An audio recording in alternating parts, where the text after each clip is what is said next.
John Yates had been in touch with a band called the Becketts, who he really liked, and they were from the West Country, and Mike from the Becketts gave him a cassette demo of Polly Harvey, 3 songs by Polly Harvey, and Mike had played on the demos, I think, and he gave me a copy of it, and I said, wow, this person's got a brilliant voice, you know, can she come and do some singing for us? And she did. Simple as that. She came up to the studio one day, I think, and just sang the songs, I think. Almost completely made up. Yeah, I think she'd heard them a couple of times. She heard the songs 2 times, came in, said, I'll do this. And we were like, right, that's good.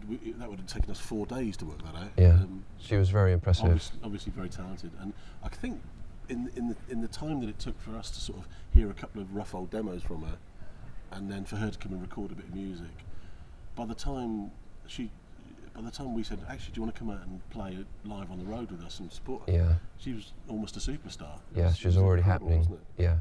I remember being in Newcastle and watching them. That was the night that Island came to sign them, you know. Yeah. And they were supporting. Right. They were brilliant. That early trio was just amazing. God, powerful. Really powerful. Yeah. She did say that I was her favourite ever bass player, though. Did she? Yeah, once. So first of all, we did some tracks with Pascal Gabriel, and then there was a bit of a mix-up, and then we did 4 tracks with Hugh Jones, and then we went to Fort Apache in Boston and recorded with Slade and Caldery. And which was really interesting, though, is that if you listen to Magic Happens now, it's very difficult to tell which is a Slade and Caldery, which is a Pascal Gabriel, which is a Hugh Jones production, because I think by that stage it was actually the band had got a sound by then, don't you think? Yeah, I mean, if I was going in to record the bass, I'd say I want it to sound like this, make it sound like that for me. Whereas before, I'd be like, what do I do? Where do I plug in? You know, I mean, when we did the Slade and Caldery stuff, I mean, I remember recording the bass through the smallest amp in the history of the world ever. Yeah. It was about as you got some headphones on. It was about as loud as your headphones. Yeah. But we mic'd it up really close, and you get the.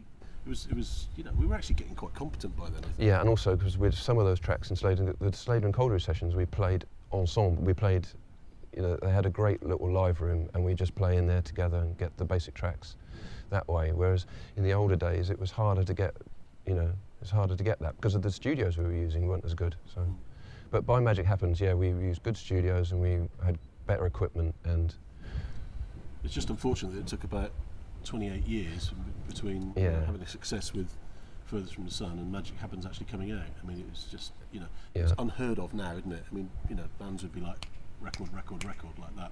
Now it was like, do a record.